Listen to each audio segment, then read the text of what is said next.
And of course, you are joining us live right here in Nyanga, where we're having serious discussion as far as the cybersecurity is concerned. With us, we've got a man who has been working very hard in the background as far as making sure that Zimbabwe leaps forward in this cybersecurity field. What is the security like as far as our digital forensic and especially behind the clouds is concerned? What needs to be done as far as Zimbabwe is concerned? With us, we've got very much an expert who has been driving this, who has managed to gather various cybersecurity experts to converge here, speak about key issues as far as this topic is concerned. Dr. Whisper Rukanda, thank you so much for having us and inviting us in a very powerful discussion there. All top cybersecurity experts are here converged in Nyanga, talking security. Why do we have this thing going on, and what do you seek to achieve? I think indeed it's a good gathering because we have the ministry and we have people from the Reserve Bank, people from various government departments with authority and in cybersecurity knowledgeable. And why we had this cyber fraud summit, bridging the digital gap, is to try and make sure that people who do not understand the digital divide or who are still behind in terms of what's happening on the digital plane in terms of internet fraud and all cyber theft that are happening there that demand and require security. And that's what we've been talking about. And key issues that have really come center stage, one of them is silos in systems from regulators, from various government departments. You've got your ZIMRA, you've got your Net1, you've got your ZAC, you've got your telecoms, you've got all government departments, each with its own ICT department. And they are sitting with different sets of data, go to the Registrar's General's office, go to NASA. And what's required is what we call platform aggregation, having all data cleansed and sitting on one platform.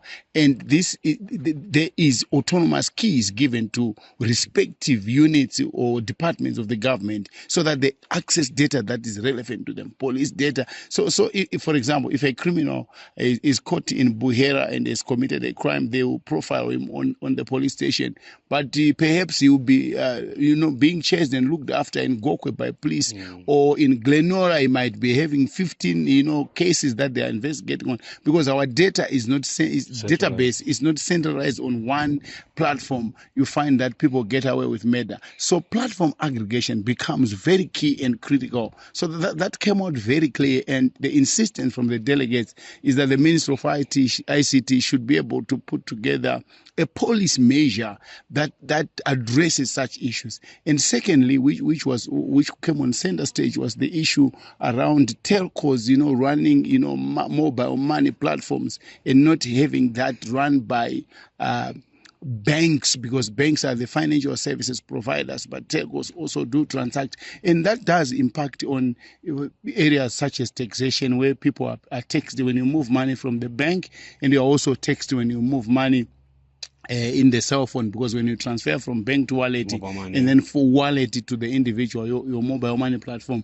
you are taxed twice. So that's something that also needs to be relooked at, and perhaps banks do their business and telcos do their business as telcos, and issues of reskilling, skilling various people so that the executives in the organization understand issues around cybersecurity, what cybersecurity is, its benefit, its role, and the role of leadership in understanding, reducing issues such as cyber fraud, ransomware as a service, internet fraud, phishing, vishing, and all the attacks that are happening on the cyber platform, falsifying of IDs and people using mistaken falsified identity and doing banking transactions and moving money across platforms and things like that, and issues around knowledge, where you have one organization with 5 firewalls but they do the same thing, but they keep buying because they really don't understand whether they've got the best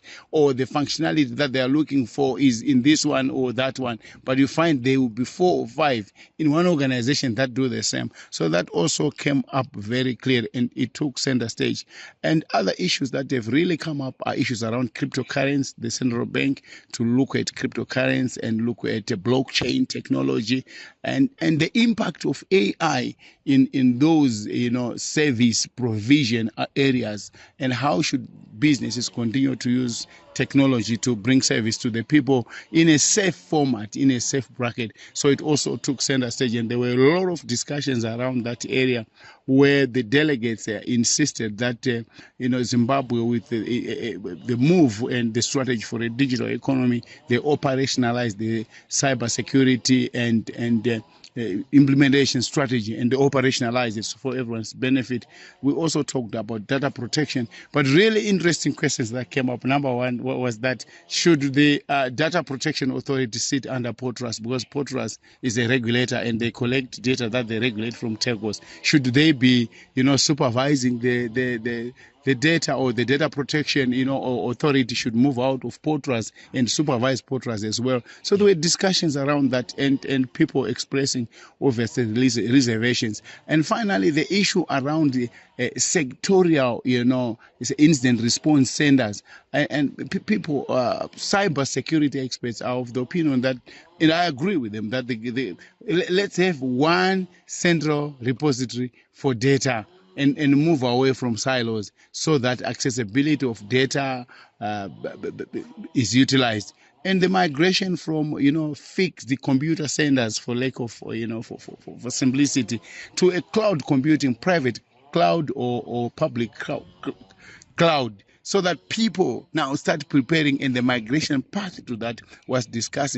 As in this era, we do not expect people to keep spending money on buying capital expenditure like computer servers, when you have information as a service, infrastructure as a service, software as a service, storage as a service. So that was really took center stages, with people asking how safe is our data if we are going to move it to a certain cloud computing. And finally, I want to mention that the issue around fintechs, where banks are partnering with local companies and developing financial technologies for access of information or banking services. And the reservation there was that I think the developers must actually be certified, Gartner certified, or the network security framework certification, your NIST, and perhaps PCI DSS, and they develop as a technology developer, and banks can then plug and play those developments onto their